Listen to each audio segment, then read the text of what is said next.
we've seen more change in the last 3 years than we've seen in a generation, and more uncertainty through the pandemic, through other trends like the Great Resignation, the pressures that they've put on, workplaces, through to cost of living.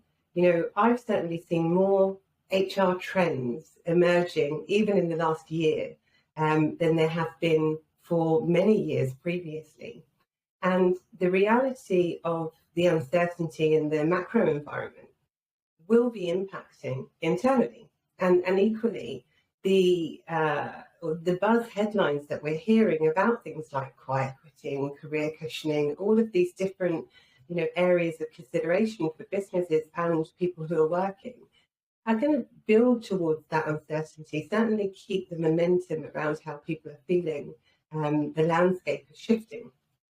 So that's something I think as people professionals we really need to be aware of, because it will be affecting how people are arriving at work, their mindsets whilst at work, productivity, engagement, all of the things that we really, it's really within our interest to be proactively managing and monitoring and driving our agendas forward with. I think most people are quite aware of the Great Resignation. It's seen unprecedented levels of individuals leaving either their current employer to go and find opportunities in alternative organisations or leaving the workforce altogether.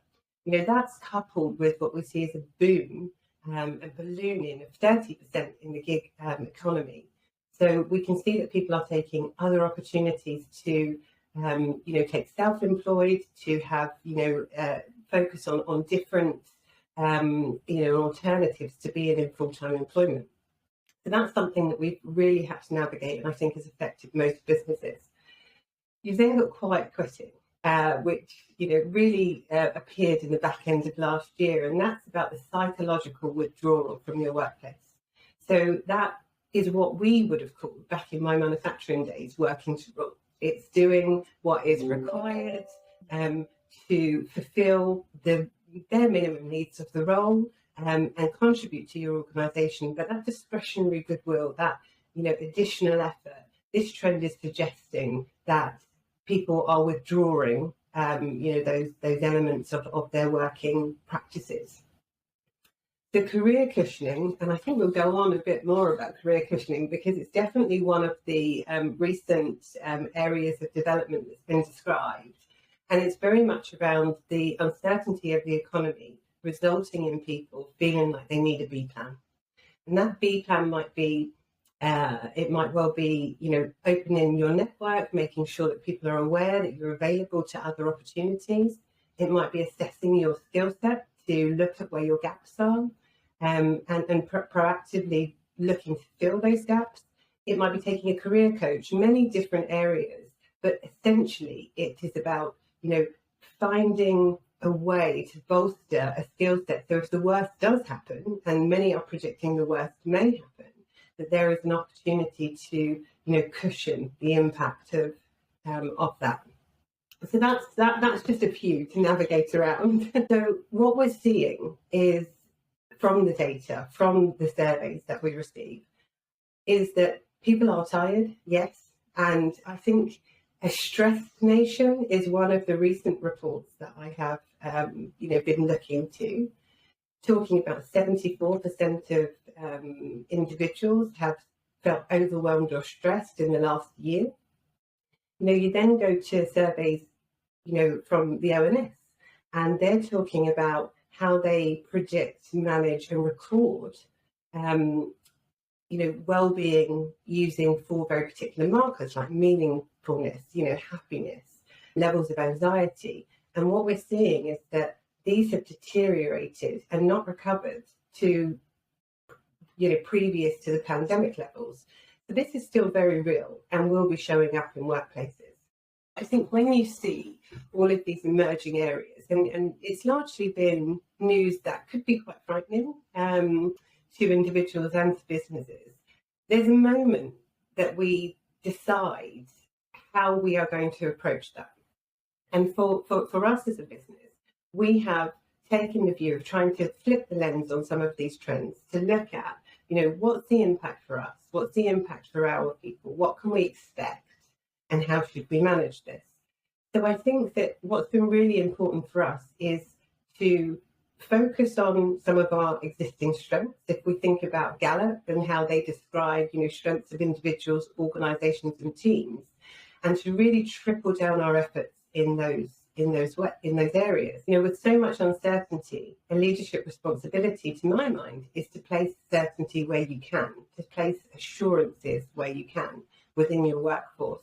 And that's something that we have done through communication, through rituals, through celebrating our successes, through really making sure that our recognition agenda is as strong internally as it can be, and ensuring that's really targeted on positive messages, transparency, authenticness of our business personality.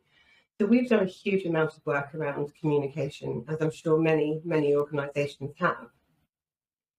So another area that we've really focused on, which will probably come as no surprise, is our engagement.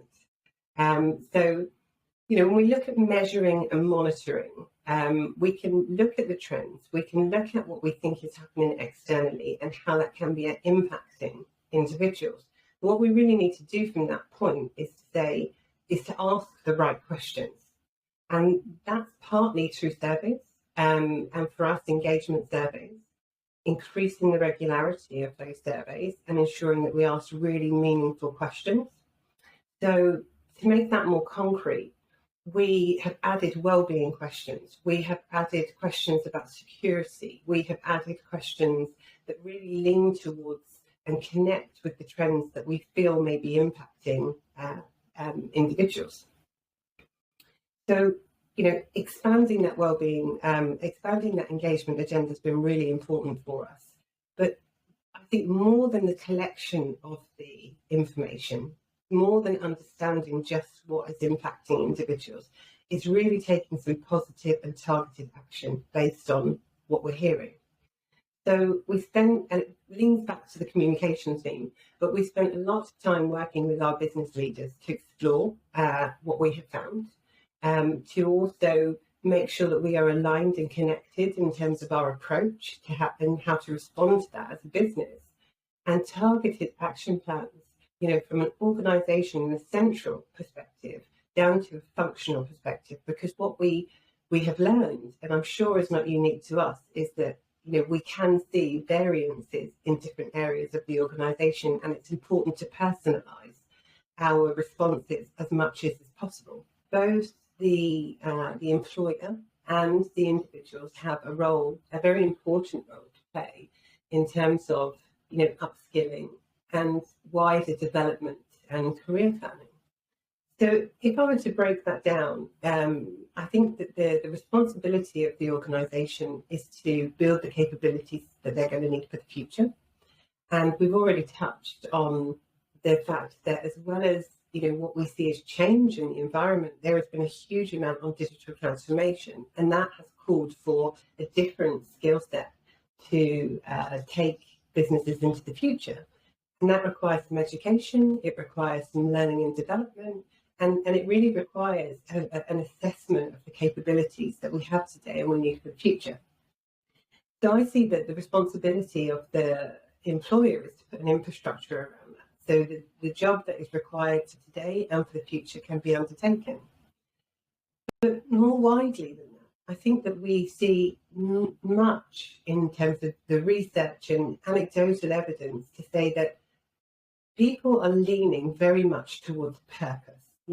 Underneath all of the trends that we've touched on is this reassessment of how am I spending my time? What is meaningful for me? Where do I want to contribute my skills and talents? And it's prudent for an organisation, as well as looking at the capabilities that need to be built for the future from the organisation perspective, to look at what the appetite is within the workforce and provide a more flexible, wider infrastructure, holistic L&D, in order to support those aims and ambitions, and ultimately to support with the retention and attraction of talent.